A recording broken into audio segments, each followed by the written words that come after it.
Hey everyone, it's BJ from the Career Center.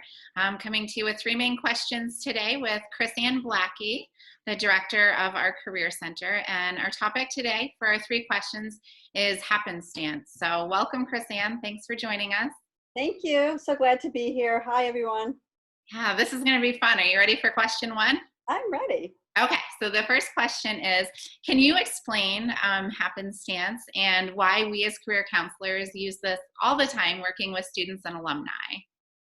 Well, when we first started talking about facing some new challenges that we all are experiencing and some unexpected outcomes here, we started thinking about different theories that really had some application to helping us manage change. And John Crumboltz, who is the theorist for planned happenstance, he has done a lot of work around the idea of embracing change and how that can really help us. And so he has a book. It's called Luck is No Accident that all of our staff has read. And it talks about creating the ability to take advantage of opportunities that may be out there and how sometimes an unexpected opportunity can really lead you in a new direction and that perhaps is maybe even more rewarding than the direction you took initially. Absolutely. So question number two, how is planned happenstance really relevant for our students as we're going through this kind of difficult and challenging time? How can students apply this theory to what they're going through? So planned happenstance is all about embracing uncertainty, right? So the idea is chance favors the prepared mind. So the idea is that you need to be preparing all the time to embrace an opportunity when it arises to you. And this happens frequently in people's lives. And to really begin to look at change as an opportunity instead of something that's so scary and stifling. So it really shouldn't be something that you look at and say, oh my gosh, things are not going how I had planned, but really taking the opportunity to look at this as an opportunity to try something new. So planned happenstance tells us is that if you can move forward in your planning with intentionality, then you can take control of a situation. So what can you control right now that can help you?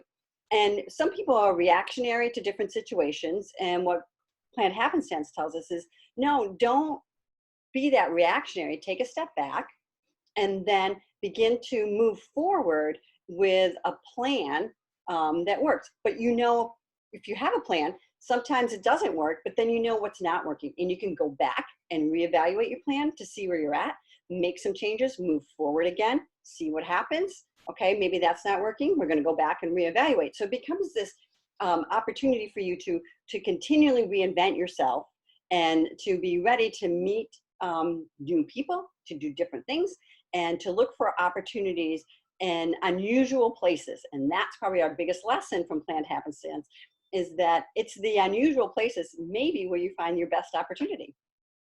Good. So my last question for you today is really speaking directly to our students. So our students are in many different situations right now.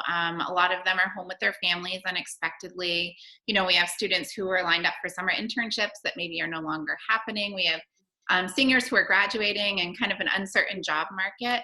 What advice would you have for our students as they navigate these times thinking about planned happenstance? Sure.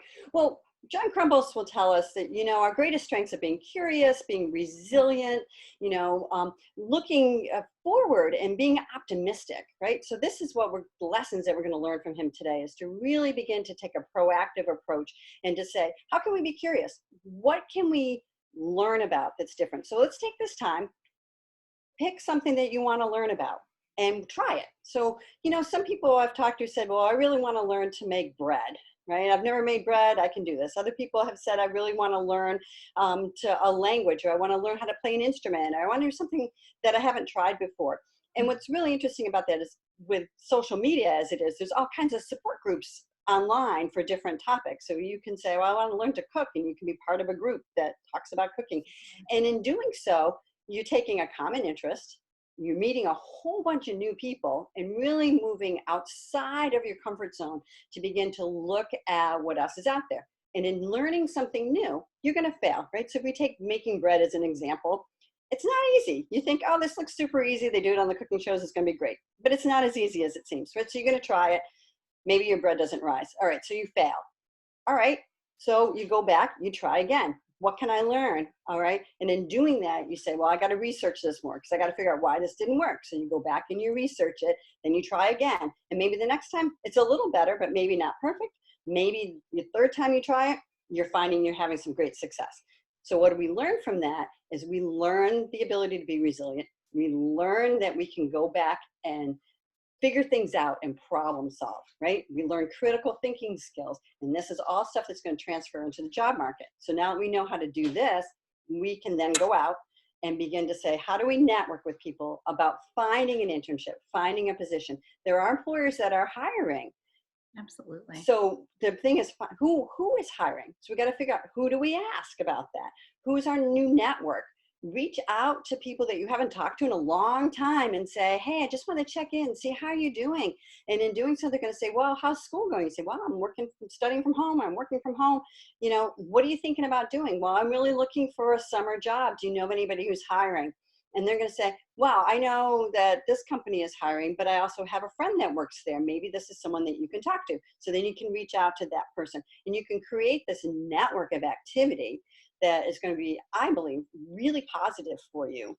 Okay. It may, in doing so, provide you with an opportunity that you did not think was out there, but I encourage you to go outside your comfort zone to really begin to take a chance on something. You know, maybe there's a summer job out there, maybe it's a remote job. Then you thought, well, this isn't really what I was looking for, but I'm willing to take the chance and learn about it. And in doing so, you might have some wonderful opportunities that come your way and really embrace the unexpected. And I think that's the big message, to say, I'm willing to take a chance and to move forward. Yeah, that's great. And that actually leads into my bonus question today. So our extra question, just for fun. We've talked a little bit in some of the other videos about fun summer jobs, high school jobs, college jobs. So can you tell us all about one high school, college, summer job that you did that was maybe a little bit different and really fun, but also how it taught you a skill that you still use today? Well, in college, I spent a lot of summers working at summer camps. And in doing so, I met lots of different kids from lots of different families. But one of my favorite camps and maybe unusual experiences that I had was working at Camp Scully, which was in Troy, New York. And it was a camp for inner city kids. And it was part of Catholic Charities that helped support the kids through camperships. So the children did not have to pay much money at all. I mean, it was very inexpensive for their families to send them to camp. And I learned a tremendous amount about myself and about children who really didn't have access to a lot of resources.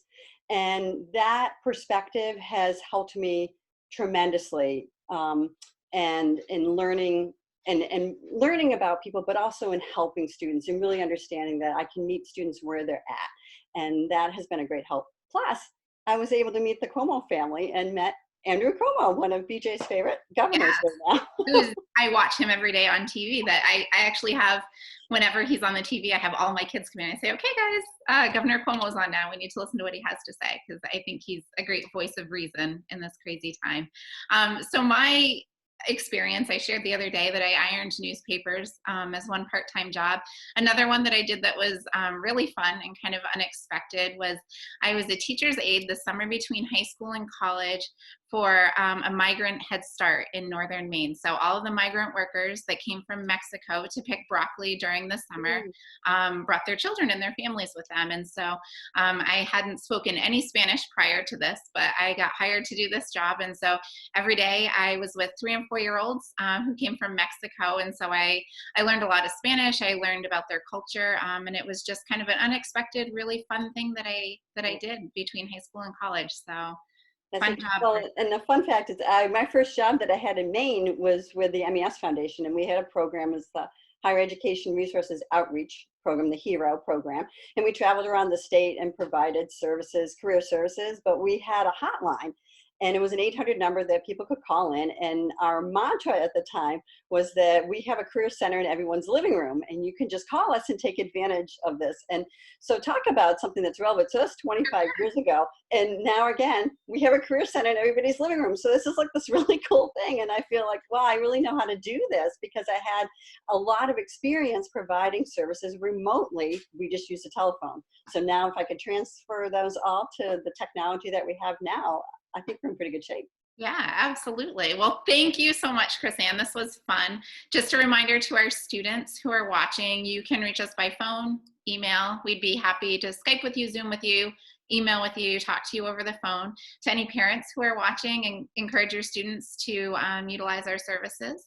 Next week, we have some more fun guests. So have a great weekend, everyone, and I will see you on Monday. Bye. Excellent. Thank you. Bye-bye.